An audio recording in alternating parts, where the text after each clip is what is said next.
Yeah. Yeah. Fairly intimate. Please wait for the mic. Lance, go ahead. Lance Horby, Toronto Sun. Can you talk about this big step for Reimer tonight, obviously, in his development as a professional after what happened last game and coming back in here?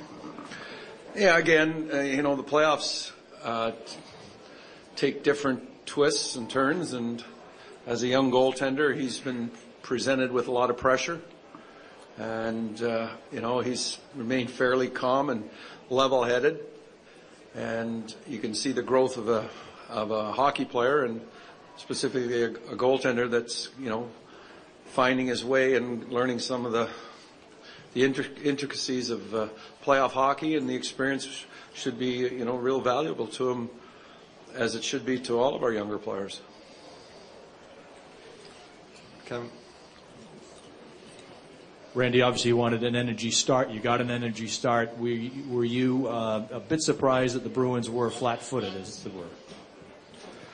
I really don't worry about how the Bruins play, because I've got enough headaches on my own side. We know what kind of hockey club they are.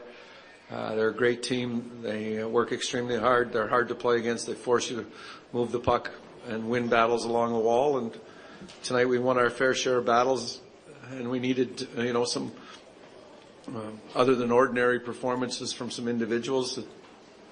Clark MacArthur comes off the bench, scores in 2 straight games. That's a great sign for a coach, that you got a veteran guy that steps in and provides you with some offense. Our goaltending, and what we've really tried to do is spread out the responsibility, and really tonight we went down to, I would say, 3 lines, with Jay McClement really just going in as a sub, and Komarov and Colton Orr didn't get that much ice time, and that's just the way the game went. And we used Komarov to kill penalties a little bit, but our hockey club was prepared to play. We skated, and that's what we asked them to do, go out and skate and work. And when we do that, we can be competitive. That's all I ever said, be competitive. The third period was spent in your end, but a lot of one-on-one battles you won when you had to. Yeah, you knew that they were going to come with a big push, but we didn't do a very good job of clearing the puck. We kind of froze, and anybody that's been around our team has saw us do that at times this year in the pressure games. But tonight, we blocked a lot of shots. We took the body specifically, and I think we tried to keep as much to the outside as possible, and they hit a post too. So maybe 2 posts in the third, a crossbar and a post. So we got to feel lucky that we came out of it. Randy, when you talk about the value of playoff experience, 4 minutes to go in a 1-goal game, killing a penalty and the crowd into it, could you have drawn up a learning experience better than what they went through tonight? Well, it's a pretty steep one and a pretty intense one. I would like them to maybe have eased into it versus being presented with that type of situation. But that's what the playoffs are. There's a lot of momentum swings in the ebbs and flows of the game. One big hit, one block shot, one power play, one penalty killing can give you momentum. And, Bozak threw the puck out of the rink trying to make it clear.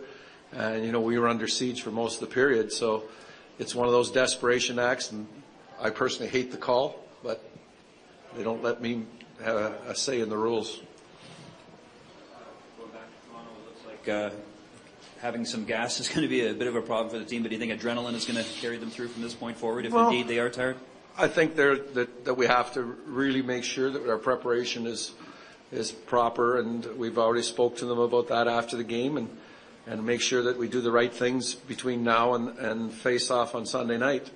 It's of vast importance that we take care of every little thing that we can physically, and mentally might be just as difficult, because we're in a situation where we had to win a game on the road, and now we're going back home, and I'm sure that we've poked the Bruins, and they're going to be a very desperate hockey club come Sunday night, and we better be equally as desperate. Randy, if I can get you to expand on the shot blocking, can you talk about what the emphasis was there, and how important was it to Reimer's performance tonight that he got as many open looks as he did? Well, it's important in the playoffs. Everybody teaches the same thing. You go through the shooting lane, you better be prepared to sacrifice. And I've used that term 20%. that you got to be 20% more committed in a lot of areas when it comes to playoff time. And shot blocking is a huge area.